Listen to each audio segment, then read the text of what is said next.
Love Fam Bam! I want to talk to you today about a topic that drives me nuts, and it's kind of like a little pet peeve, but it's a deceiving little pet peeve. And that is makeup swatches and how they're shown on places like Instagram. Let me get in my old grandma of YouTube rocking chair. Back in my day, I remember getting so much crap for doing swatches on my arm, just with my finger, just finger swatches, because finger swatches are not an accurate representation of the color when you apply it to your eyes. Finger swatches are going to be much more pigmented than if you use a brush to apply the color to your eyes. I can feel hair on my face. I hate that. So then I started doing brush swatches. And brush swatches, by far, are going to be the most accurate way to show what a product looks like when you're applying it to your face. Because when you're applying it to your eyes, it's going to be with a brush, right? More likely than not, unless it's one of those really metallic foiled colors. Those ones usually are recommended to use your fingers, but still, the majority of the time, you're going to use a brush. Brush swatches, let's be honest, they're not cute. A lot of the times, they're pretty ugly and they really don't sell the product in any way, shape, or form. So what has become incredibly popular is to do these lined off swatches that look flawless. Yes? I want poopy on the body. You did? Yeah. Woohoo! I already flushed it. Awesome. Can I high five? All right, go to bed now, okay? Okay. Love you. Night night. Joys of being a mom. This originally having these lined off swatches, they would swatch the colors on their arm and then they would take a makeup brush or something, or a makeup wipe rather, and kind of clean up the edges so that they looked a little bit more polished. But now we've gotten into a place where it doesn't even look real to me. They look fake. They look like somebody just copy pasted on Photoshop and put them in a line. This definitely was something that was not started by brands, and the majority of companies on their Instagrams, when they show swatches like this, it's them sharing other people's swatches. But what they do is they take washi tape is one thing that they'll use, or they'll take stencils, things like that, and they will essentially section off parts of their arm, create a grid, and then fill that in with the colors to get that perfect swatch look. You're packing on the color so that it's all consistent, so that it's all even and fully pigmented, and there's no skidding, blends nicely. You can't tell any of that when you look at these perfect swatches. So the problem with this is that the swatches are meant to be kind of more of an artistic style look at the colors than actually giving you a true portrayal of how the colors will apply.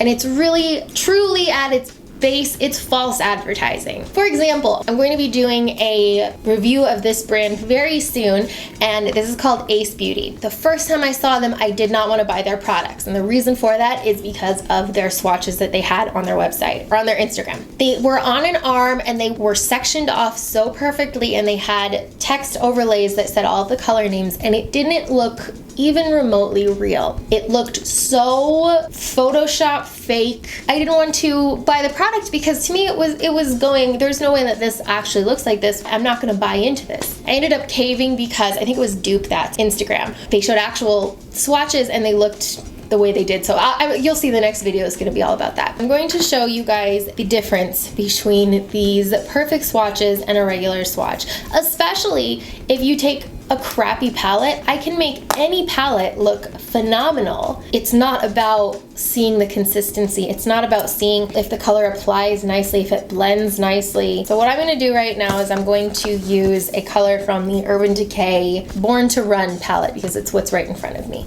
I'm going to use Hell Ride. I just swatched Hell Ride on my hand and it is super patchy and it's really, really flaky. The color just basically disappeared. But if I'm doing a swatch that is one of these lined off swatches, I'm going to continually to rub the color into my skin, lots and lots of layers, and really get that color up into the edges, really pack it on so that you see something that resembles exactly what you see in the palette. And then all I have to do is just pull away these pieces of washi tape and I get a perfectly marked off swatch that looks exactly the way that I want it to. Where if right next to it, I take it and I do a finger swatch, it looks entirely different. And then if I do a brush swatch, the difference to me is honestly insulting.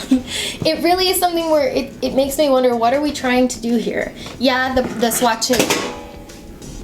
swatches definitely look cleaner, they look smoother, but it's lying. That's what really makes me upset about when I see swatches like this, because I understand that from an aesthetically pleasing point, for sure, the totally perfectly marked off lines and the perfect swatches look amazing, but you're not doing anybody any favors. You're setting your brand up to have disappointment because people are expecting one thing and they're going to get something entirely different. That's really my main problem with it. I totally get it, because I mean, I've seen some that look really cool, where I've seen where they've done like palm trees and they've done different shapes and stuff like that, and they look neat, but it just always makes me feel kind of like gross, because I know that there are people out there that don't realize that this is not what that color is going to look like. It gets to the point where it honestly, the perfect swatch looks just like the eyeshadow in the palette, and it's not even a real representation of what it's going to look like. The actual the pigmentation, the texture, the blendability,